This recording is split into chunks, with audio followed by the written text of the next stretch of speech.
Hi there guys, I'm Nikhil from GreedyTech, and in this video, I'll be showing you all the important tips and tricks for your Realme 7i. By the way, I'll also be making a dedicated video for the best features where I'll be covering all the features offered by this phone. So definitely check out that video, link will be in the description. Now with that said, first I want to start off with the navigation gestures. On this phone, it's called as swipe gestures from both sides, and once you turn it on, you get some extra options at the bottom. Make sure you enable switch to previous app toggle and vibrate on back navigation toggle. And once you're done, this is how the navigation gestures work. To go home, you can swipe from the bottom of the screen. For recent apps, you can swipe and hold. Now to go back a step, you can swipe from the left side or the right side and it takes back a step. For Google Assistant, you can swipe from the bottom left corner or bottom right corner diagonally to trigger Google Assistant. And every time you use these gestures or even the back button, you also get a subtle haptic feedback. Besides that, you can also swipe left or right on the bottom of the screen to quickly switch between applications, just like on iOS. Next, we have a new gesture called icon pull down gesture. Now once you enable this feature, on your home screen, you can swipe diagonally on the left side or right side to quickly pull down all the icons near your finger. It's just a quick and easy way to reach out applications just with a single finger. Next, we have swipe down gesture on the home screen. By default, it is set to search or global search. Once you do a swipe down gesture, you can search for application names or even contacts directly from your home screen. I personally suggest you to change it to notification drawer. Once you do that, you can do a swipe down gesture to pull down the notification bar, which I think is much more helpful. Next, we can also change the display refresh rate of this phone. This phone has a display with 90Hz refresh rate. By default, it is set to auto switch. It can save some battery, but sometimes can give you an inconsistent experience. So I'll suggest you to stick with the highest refresh rate. It affects the battery a little, but gives you a much more consistent experience. Next, we got some new live wallpapers. Some are just like videos on loop, some wallpapers react to your touch, and some change depending on the time. For these wallpapers, you can just touch and hold the wallpaper for a quick preview. Right now, we can only use the install live wallpapers. In future, we might be able to use a regular video as a live wallpaper. Next, we have dark mode. You can enable it from the notification toggles or directly from the display settings. And once you enable the dark mode, all the system UI elements change to dark mode.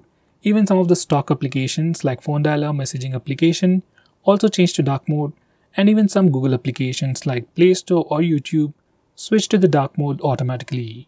Dark mode helps your phone look much more cooler, helps you save some battery, and puts less strain on your eyes at night. Next, I'm going to show you different ways to take a screenshot on this phone. So first, we have the normal way where we can use the buttons.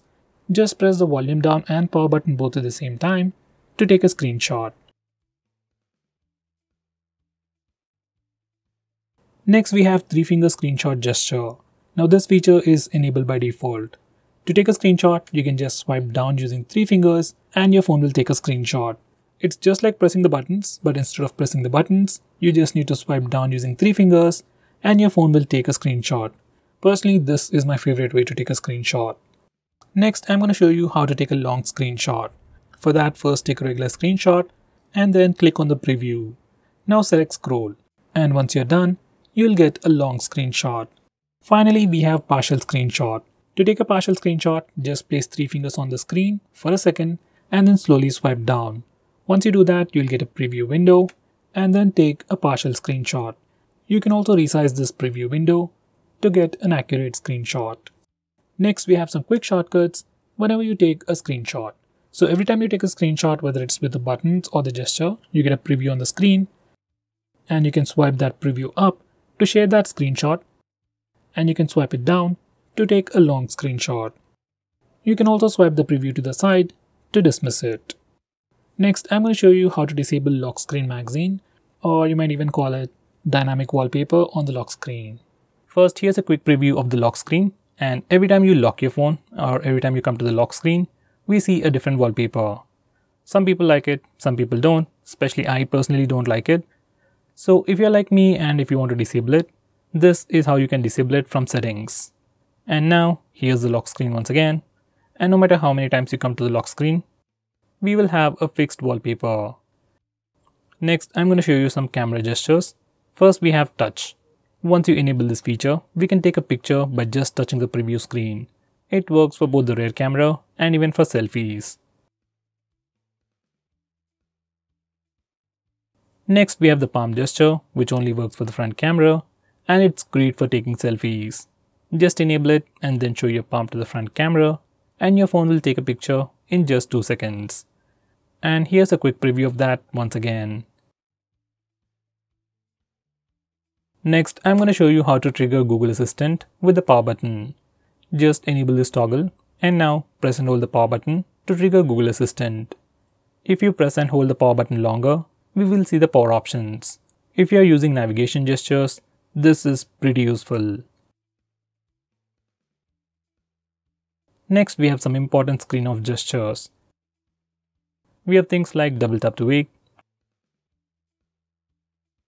We can also draw a note to open the camera application. Next, we can draw a V to turn on the flash. We also have more like music controls and custom shortcuts. But most of the time, I just draw V to turn on the flash. And to turn it off, we can press the power button. Next, we have a pretty cool shortcut to start or open split screen mode. This feature is enabled by default. Just make sure this particular toggle is enabled, and if it is enabled, you can just swipe up using 3 fingers to open the current application in a split screen mode. Next, I'm going to show you digital well-being. Now this is a feature from Google and you can find it in settings. This feature analyzes your phone's usage and gives you a complete report. It shows you how many times you've unlocked your phone, how many notifications you've got, how much time you're using your phone, and which apps you're using the most. So with all this information, you can know your usage and you can also limit your usage using this feature, which is a pretty cool thing. So let's say if you don't want to watch videos on YouTube for more than 1 hour in a day, we can put up such restrictions using this feature. Next, we have wind down. This is another feature from Google, which will help you sleep faster at night. Using this feature, we can schedule our phone to turn on grayscale mode and do not disturb mode automatically at a specific time. This is something I would definitely recommend you to try. Next, I'm going to show you how you can change your default apps, whether you want to change your default launcher, default browser, or anything. For that, we need to first go to settings. Once you're in settings, select app management, then select default apps. Now from this page, you can change your default launcher, default SMS application, browser, and so on. I would definitely recommend you to change your default browser to Google Chrome. Next, I'm going to show you how to display the battery percentage on the status bar. For that, go to settings, then select notification and status bar, and then enable this toggle. Once you do that, we can see the battery percentage on the status bar. In the same way, if you want to see the network usage on the status bar, enable this toggle. Next, I'm going to show you how to display the RAM information on the recent apps page. For that, go to settings, then select additional settings, and now enable this toggle. Once you do that, we can see the RAM or memory information in the recent apps page. Next, I'm going to show you how to record the screen on your phone. For that, first go to the toggles. We have a dedicated toggle called Start Screen Recording. And now we can start video recording just by using this toggle. Just click it and screen recording should start in 3 seconds. If your phone asks for any permissions, just grant them all. Next, I'm going to show you how to stop applications from automatically restarting in the background. For that, you need to first open Phone Manager. You can find it on the home screen or in your app drawer. Once you open it up, select Privacy Permissions, then select Startup Manager. Now from this page, we can start or stop applications from automatically restarting in the background. Personally, I'll enable this toggle for apps like Truecaller, WhatsApp, or Instagram, and disable it for everything else. So guys, these are the most important tips and tricks for your phone. If I missed out on anything important, do let me know by commenting below this video, and definitely check out my video on best features. Link will be in the description. Now with that said, if you're planning to buy this phone, please use the link in the description. It always helps the channel. If you want us to make any specific video, tweet out to us with the hashtag ASKGREEDYTECH on Twitter and we will try to make it as soon as possible. I'm Nikhil from GreedyTech signing off. Have a nice day.